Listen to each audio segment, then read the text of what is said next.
E o episódio 3 de Moku Shiroku teve luta, teve retorno daqueles que não morreram, remoção de personagem polêmico, a estreia de novos personagens e muitas informações para os não leitores do mangá, como a revelação de que Percival é simplesmente um dos 4 cavaleiros do Apocalipse que está destinado a destruir o mundo. E pessoal, eu fiz uma enquete aqui no canal onde eu perguntei a vocês como vocês gostariam do review, com spoilers ou sem spoilers do mangá. E a grande maioria votou com spoilers. Então esse review terá sim spoilers, mas nada que vai estragar a experiência de quem não leu o mangá e não sabe praticamente nada da história. Pois eu vou focar somente nos acontecimentos do episódio em questão, explicando detalhes importantes e trazendo algumas curiosidades até mesmo para quem acompanhou o mangá e que ficaram mais evidentes agora com o lançamento do anime. Portanto, é um vídeo voltado para leitores ou não do mangá.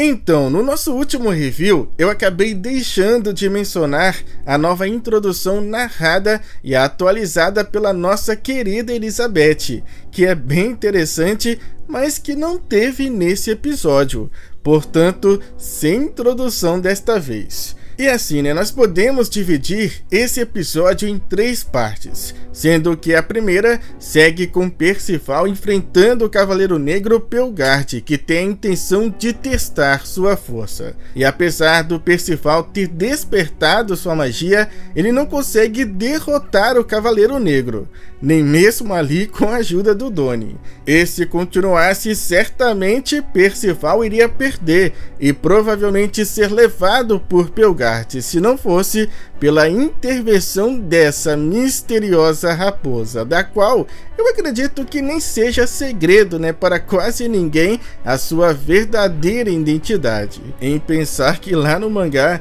eu tive que fazer uns 20 vídeos para deduzir quem ela poderia ser. Ai, que vergonha! E aqui nós começamos a segunda parte desse episódio, onde essa raposa, que tem o nome de Sin, que curiosamente em inglês significa pecado, é quem salva o dia, e que também revela para Percival que ele é um dos 4 cavaleiros do Apocalipse que está destinado a destruir o mundo. Porém, essa não é a única coisa relevante que ela conta, pois ela também revela que Camelot, ou Camimote, como Percival diz, ainda existe, e que seu rei ordenou que os cavaleiros, como Ironside e Pelgard, saíssem à procura desses 4 cavaleiros do Apocalipse. Inclusive, a gente vê logo após uma reunião onde vários desses cavaleiros estão reunidos, incluindo Ironside e Pelgard, que estão ali para receber atualizações da profecia, uma versão 2.0, onde desta vez eles conseguem obter visões abstratas de características importantes de cada um dos 4. E seguindo pela ordem de aparição deles, temos o primeiro, o Percival, que é descrito como uma criança de cabelo verde no formato de asas. O segundo, um garoto misterioso com aparência indefinida. O terceiro, aquele que carrega maldade e santidade em seus olhos. E por fim, o último a aparecer na história, o portador de uma magia dourada. Agora, para quem já leu o mangá, há algumas informações importantes que foram confirmadas neste episódio. Primeiro, sobre esse ser todo coberto de uma aparência bem peculiar, da qual até hoje a gente não faz ideia de qual seja a sua verdadeira identidade. Mas existiam na época teorias de que ele poderia ser uma maga muito importante das lendas. Mas pela sua voz dá a entender que se trata de uma figura masculina, o que deixa agora muito mais mistério no ar. Outra confirmação é em relação às cores dos Cavaleiros do Caos. Já sabemos que existe uma classificação entre eles, que é diferente da classificação existente entre os Cavaleiros Sagrados do Reino de Leones. E aqui, até o momento, nós temos, portanto, conhecimento de 2 grupos. os 4 perigos, que é a elite dos cavaleiros do Rei Arthur, e os cavaleiros entre aspas normais, que estão abaixo dos 4 perigos. Agora confirmando, né, que todos esses cavaleiros normais possuem a cor predominante sendo dourada, né, quase uns cavaleiros de ouro. Já os 4 perigos são representados por cores distintas um dos outros, sendo o vermelho o Ironside, o preto o Pelgard e 2 que ainda são desconhecidos. Ou nem tanto, né? Pois aquele que eu acredito muito que seja o terceiro, que era para estar nessa cena aqui, foi excluído ou substituído por outro cavaleiro, sendo este personagem muito importante para as tramas futuras dentro da história. E o motivo dele ter sido removido eu realmente não consigo entender. Até porque muito em breve o Lancelot vai citar esse cavaleiro e eles terão que mostrar uma imagem dele, então não faz muito sentido eles terem tirado ele dessa cena agora. Eu até vi, né, que algumas pessoas comentaram que mudaram seu visual, mas é bem provável que não, porque a gente vê esse cavaleiro no filme e também nessa ilustração quando o Sim comenta do Rei Arthur. Inclusive, eu acredito muito vendo essa ilustração agora que esses 4 cavaleiros em destaque sejam os 4 perigos, a elite de cavaleiros do Rei Arthur. Então deu para ver que essa pequena reunião esclareceu muitas questões, né, até mesmo para quem já leu o mangá. E já na terceira parte desse episódio, nós se deparamos com um novo cenário, o Vale do Eco, onde Doni e a raposa Sim encontram um antigo personagem de Nanatsu no Taizai, a Dolores, a grande amiga de Diane que até então a gente acreditava que havia batido as botas, pois a própria matrona havia dito exatamente isso. Dolores! Ela morreu? Eu mandei ela proteger uma vila de garimpeiros. Mas enquanto enfrentava os bandidos, eu sei que ela estava sozinha, mas perder para meros bandidos é patético.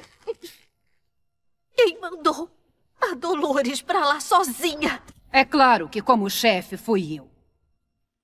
Mas agora ela reapareceu bem diferente de antes, vestindo uma roupa de freira e adorando as deusas, e que aparentemente tem uma ligação com o novo personagem que aparece no final desse episódio. Mas não se preocupe, né? Porque tudo será explicado no próximo episódio, como ela sobreviveu e por que ela está nesse local. Mas me respondam aí se vocês gostaram de rever a Dolores.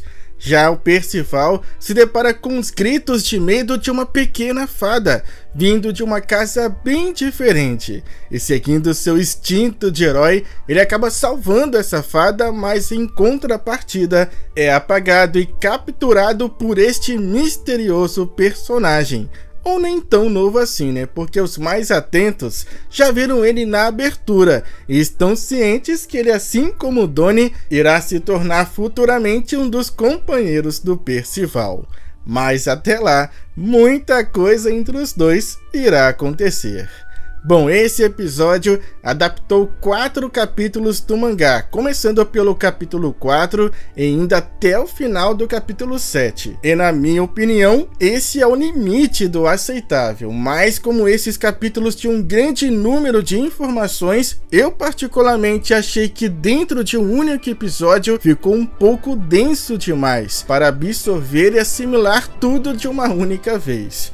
Mas isso não é nem culpa do roteirista ou até mesmo da diretora que não soube conduzir tudo isso, pois sabemos que eles precisam provavelmente adaptar cerca de 89 capítulos dentro de 24 episódios. Então é de uma certa forma compreensível esse ritmo um pouco mais acelerado, e o que garante também, né, que todos os episódios pelo menos terão cenas de luta, aquilo que a grande maioria gosta de verdade. verdade, né? Principalmente quando é bem feito como neste episódio, pois a luta entre Pelgarde e Percival teve uma excelente dinâmica de coreografias, sendo o ponto mais alto a magia do Pelgarde e do Percival, que ficaram bem bonitas visualmente. Já o uso do CGI para Pelgarde e os minis Percival não me incomodaram e são bem utilizados em combinação com cenários e outros elementos 2D.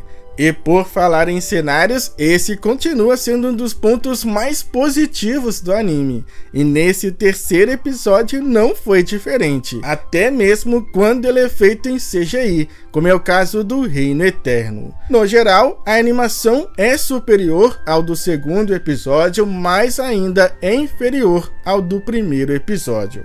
Mas agora eu quero saber a opinião de vocês. Gostaram desse terceiro episódio? O que será que falta para Mokushiroko se tornar um anime de destaque dessa temporada? Comentem, vamos continuar conversando aí nos comentários até o lançamento do nosso próximo vídeo, onde eu irei mostrar para vocês tudo o que irá acontecer no episódio 4. Então até lá, muito obrigado, falou, fui, é nóis!